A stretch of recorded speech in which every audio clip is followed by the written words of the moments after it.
Hello everyone, this is Nitpicking Nerd and this is my review of episode 5 of season 2. I personally always liked all the light-hearted comedic episodes. In Deep Space Nine there were all the Ferengi comedy episodes, and in TNG there were episodes such as the episode Manhunt in season 2 when Loxana came to the ship and was looking for a mate and Picard was hiding from her on the holodeck. And I even have a video on this channel of me as a kid reenacting that scene of him being in the holodeck and all of that. And so I personally liked those kinds of episodes. And I used to do a lot of comedy edits trying to turn the whole show into a comedic, crazy, silly series and all of that. And so it shouldn't really surprise you that I enjoy comedy episodes. And even though the episode did have a bunch of flaws and a bunch of logical problems and inconsistencies and all of that stuff, but because it's all inside a comedy, it makes it more forgivable. And also because 2 episodes ago they almost admitted that this entire show is indeed taking place in a different timeline, so it's like a reboot, a remake. And if we look at it like that, then it doesn't have to line up perfectly, it doesn't have to be like a direct prequel with all the details matching up, and that makes me less angry about continuity problems, which there are many of, and I'm still going to mention all of them, and I'm still going to make videos compiling them back to back and all of that. And what I actually liked in this episode is that in some parts we actually see things similar to TOS, as if they are paying respect to the original, and that's why I like it. It doesn't have to be exactly the same, but as long as we see that someone actually tried to make it something similar, then I can appreciate it. For example, that little spherical device on the shuttle is similar to how it was in TOS and yet much more modern looking. And we also see the computer screen on Spock's desk, which looks really similar to how it was in TOS. Maybe even a little bit too similar because, a computer screen being so thick is kind of a logical problem nowadays. But I can explain it away in my head, thinking maybe it has the 3D technology that when you look at it, it looks completely realistic, and that's why it needs to be a little bit deep on the inside. If they actually showed it somehow and explain it, then it will be even better. But at least in the show, they are kind of paying more respect to the original, at least compared to Discovery. If Discovery was more like this from the beginning, if they had this retro future kind of look, trying to make it similar and yet more futuristic at the same time, then I will be more fine with it. I don't want things to look exactly like in TOS, and I do think the best way to go is what they're now doing, making it similar and yet more beautiful and more futuristic at the same time. And also I do like all the sets in the ship. I do like how everything looks beautiful on the inside. It's a place you want to be in. That's what I was always saying they should do. Even though they do kind of go too far in some places, like they show this new restaurant on the ship and it's all beautiful, but it has so much glass all over the place that it's kind of ridiculous, because I imagine all those times the ship is shaking every other week when things go badly, the entire ship is shaking. So what happens with all this glass in this room when that happens? So that makes it a little bit too much. Also with Pike's fireplace in his quarters, I mentioned it previously, that even when he leaves the quarters, it's still burning, and it's apparently a real fire. So when the ship shakes, doesn't it throw things out of it, which might cause a bigger fire and all of that? So that's what I mean, that they go a little bit too far. Like, it all looks really good, but it's still a spaceship, so it should still have some kind of safeties and all of that. And so seeing all that glass on the ceiling and on the walls and so many unsecured items which look really breakable makes it a little bit silly when we remember it's all on a spaceship. But other than that, I do like how everything looks beautiful, and I enjoy that this episode had that light-hearted approach, that it's a comedy. It is a little bit silly, maybe too silly in some places, but I personally always liked those kinds of episodes. So now, after I praised it, let's now go into the nitpicking. So the episode begins with them going to the Vulcan system to study some moon which once had an ancient alien civilization which disappeared somehow, and they're going there to study it. And it immediately begs the question, why didn't the Vulcan ever study it when it's in their own backyard? So that doesn't really make much sense. There was some reference in Enterprise that the Vulcans are not as curious as humans. They do not spend as much time and resources on the scientific exploration, but it's in their own system, and they are scientists, aren't they? So why wouldn't they study it? So why wouldn't they know all about it? And how come they didn't notice that space-time vortex on that planet in their own system? And so that is a little bit silly. I guess they did all of that just to explain how they have those Vulcan visitors in the same episode as they encountered it. And maybe they didn't want to do what I previously complained about, which is jumping all over the galaxy so quickly, and so maybe that's why they set it up so close. but they could have solved the problem simply by saying they picked them up on the way. They first pick up those Vulcan guests, and then they had that adventure, and so they could have easily solved that problem with a small rewrite. And also when they show the Vulcan system, we see that all the planets are really crowded, they're really close by. At least it kind of explains what we saw in Discovery. Whenever we had a scene on Vulcan, we saw a bunch of planets nearby in the sky. And we know they cannot be moons because Spock directly said in TOS that Vulcan has no moon, and yet we see a bunch of planets in the sky, so I guess they must be planets which are really close by, so it's a really crowded solar system. So at least it kind of fits with what we see in this episode.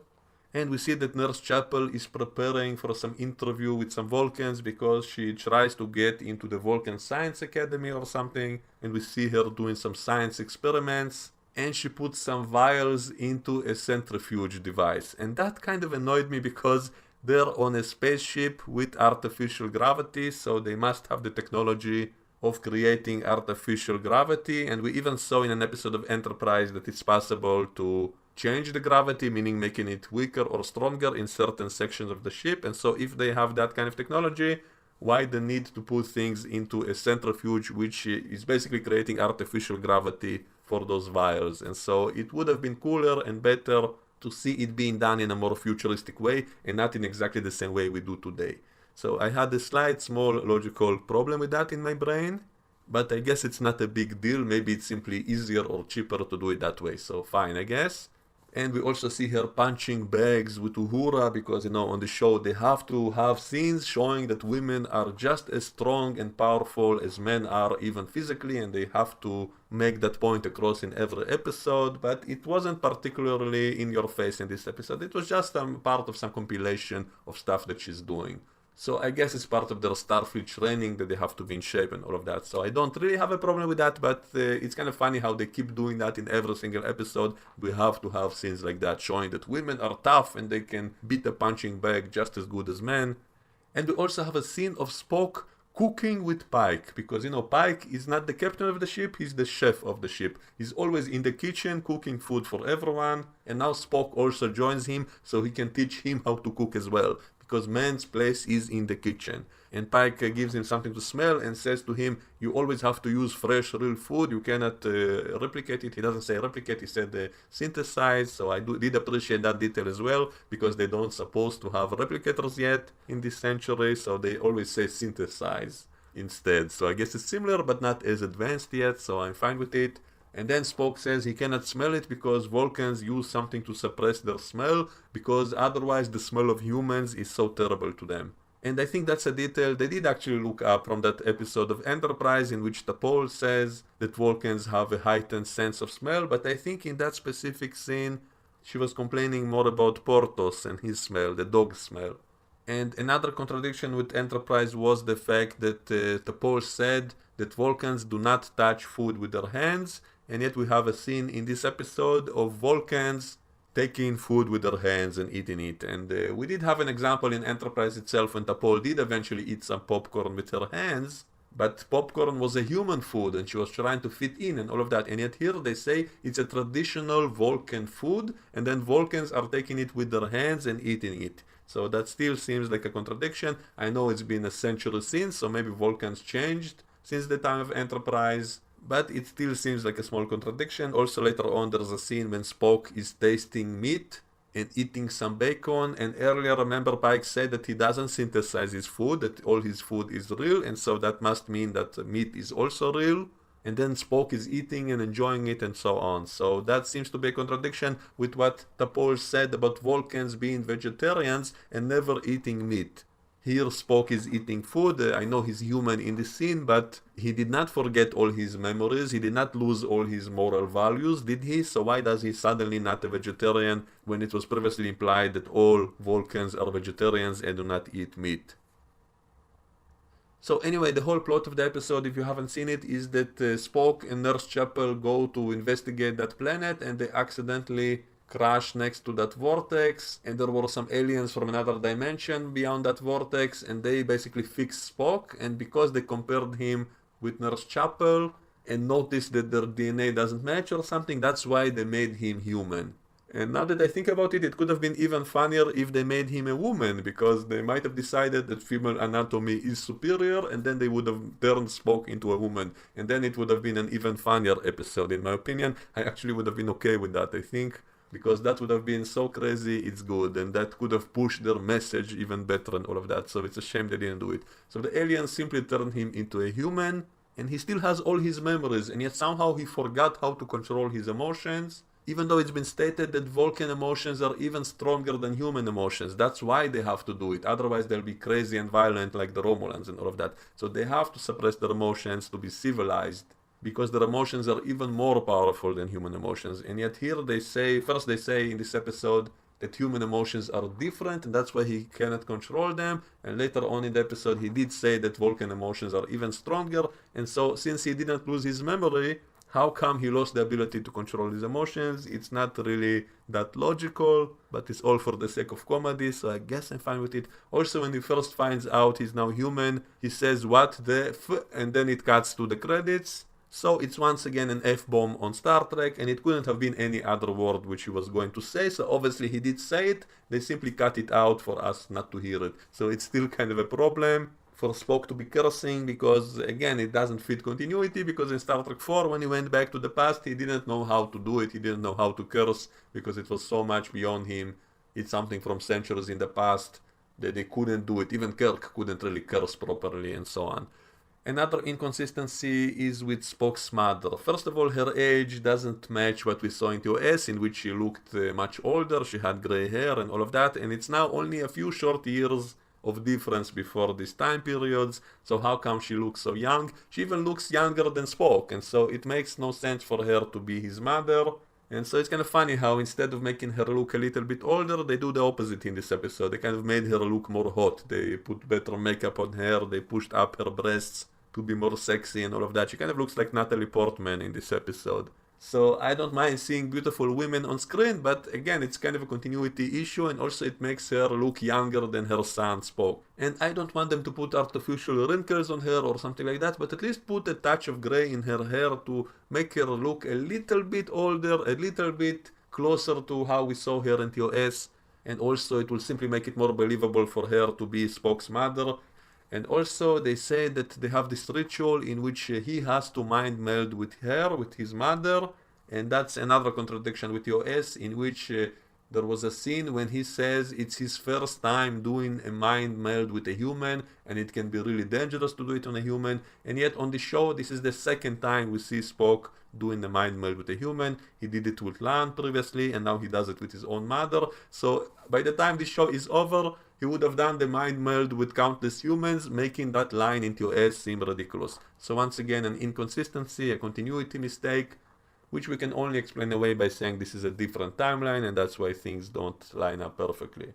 Also, after Spock turns human and he's cooking with Pike again, and Pike is making some bacon apparently, and then Spock falls in love with bacon and starts eating a bunch of bacon, and that's an inconsistency with T'Pol's line in Enterprise when she said that Vulcans do not eat meat. All Vulcans are vegetarians. We even saw that in the episode in the past when Vulcans crash landed on Earth in the early 1950s, and they also didn't want to hunt animals for food because it's barbaric and all of that. So it's been the case for centuries that Vulcans do not eat meat. And in an earlier scene, Pike specifically said that he's not using synthetic food, he's only using real food, so that must be real bacon, it must be made from real animal flesh.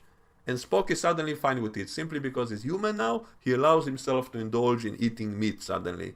But again, he never lost his memory, he knows that he's Spock, he knows he's a Vulcan, he did not change his opinions on anything. I guess we can explain it by saying he simply cannot help himself suddenly, that all his life he wanted to try it and never did, and now he does allow it, because he doesn't have self-control anymore, which again doesn't really make sense, because why would his ethics change? Why would his worldview change? Simply because his biology changed. And he's now laughing and enjoying himself and all of that, and for some reason Nurse Chapel is busy working on fixing him, restoring him to how he used to be. And I keep thinking, why? Why does she want to turn him back? First of all, he seems to be much more fun being around when he's human, because now he has a sense of humor, now he's much more friendly, now he's giving her hugs, now he's much more nice to be with, apparently, and yet for some reason she wants to restore him into his old self of being a Vulcan. I guess we can say she loved that version of him, but it's kind of strange. Wouldn't she know that she would have better chances being with him if he is human? So it was also not really properly explained. Another problem with this whole plot of Spock suddenly turning into a human and behaving like a human and not himself is that we never really saw him being a Vulcan on the show, because in almost every episode, ever since Discovery, he's always been too emotional and unable to control himself and acting crazy and crying and being in love. And we barely ever see him behaving like a Vulcan. And so when this episode comes and he's suddenly not being himself and behaving like a human, it's not really any different from any other episode, because he was never really acting like a Vulcan in this whole show. That's something I criticized before. I said if it was once in a while that he loses control and behaving strangely, that makes it more interesting, more powerful. But in order for it to work, we need to see him in his usual self, being like a Vulcan usually. But in this show, we barely ever see that. We always see him being emotional and unable to control himself and all of that. They kind of overdid it in so many other episodes that in this episode he just behaves like himself. So he has no Vulcan ears, but other than that, he's not really that different. And I guess in order to push the point that he's now a human and not a Vulcan, that he's not behaving like a typical human either. He's behaving more like a child, like a teenager. I guess we can explain it because everything is so new to him that he now allows himself to enjoy things, and that's why he's so overly excited and all of that. And again, a lot of this stuff was just done for the sake of humor and comedy, and that's why I'm kind of fine with it. For example, when his mom first comes to the ship and he tries to hide his ears with that hat, it's obviously a reference to all those times in TOS when Spock was in the past and wearing that kind of hat to hide his ears so that people won't see that he's a Vulcan.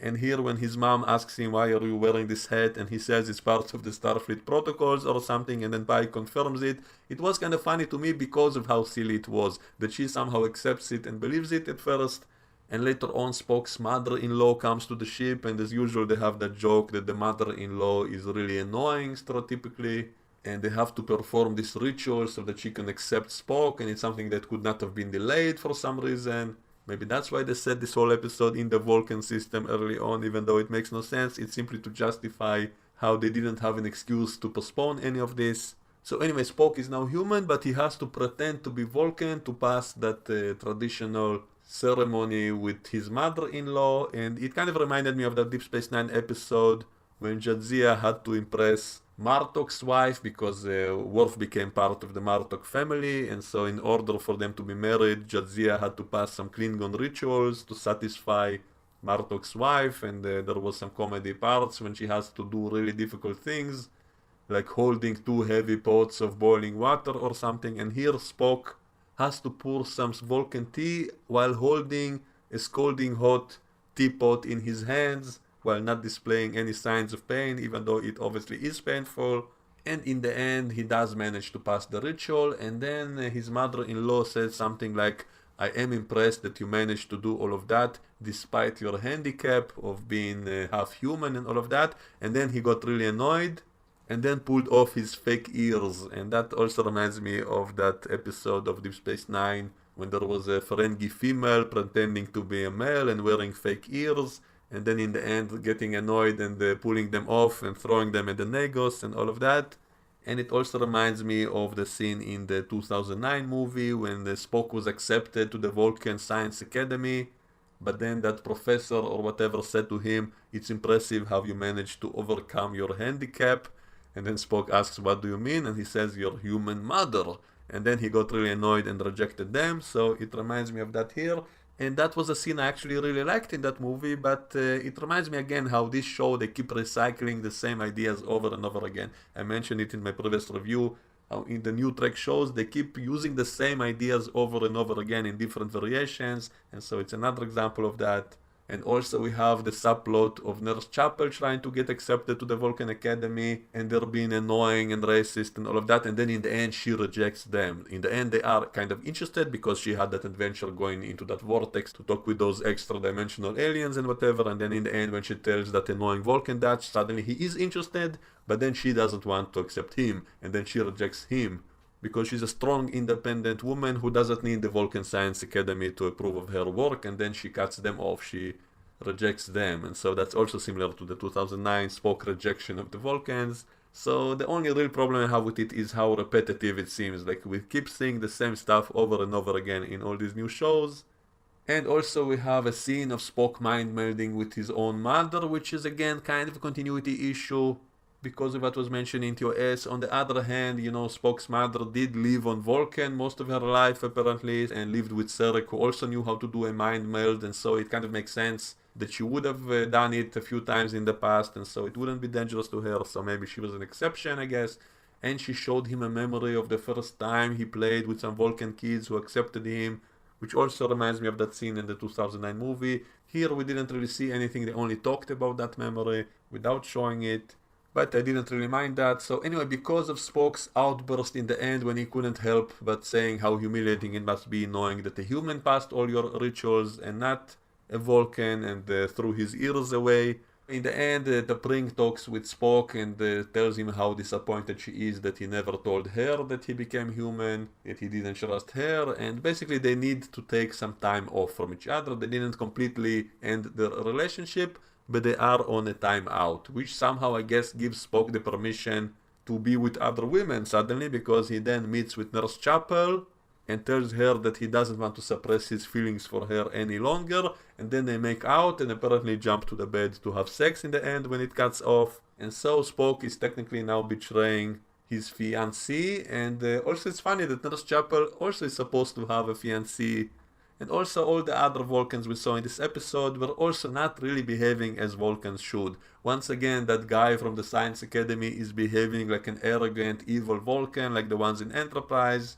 And Spock's mother-in-law is really nasty, and only her husband is kind of likable, but he's basically behaving like a human. He's kind of smiling, he enjoys the food that Pikes gives him.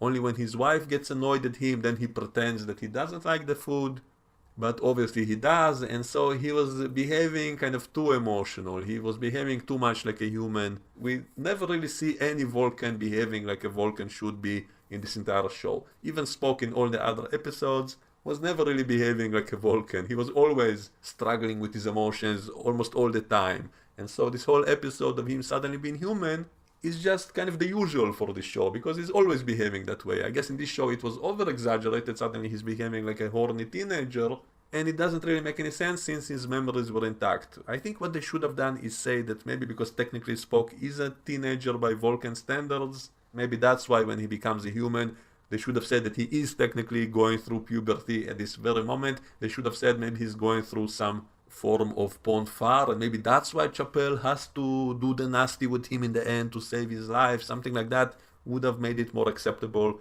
for why Spock betrays his wife. If his wife abandons him in this difficult time and Nurse Chapel is there for him, and that's why they hook up, then I would have been totally fine with it. So I would have preferred it if the episode made a little bit more sense, and instead it's all just kind of silly and comedic.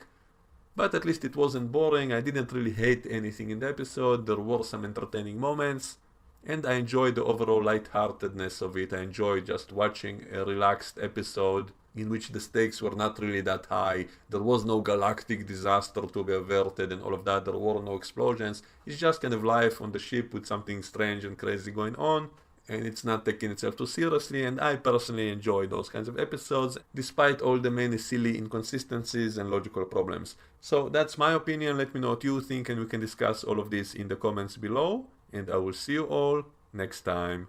Bye bye.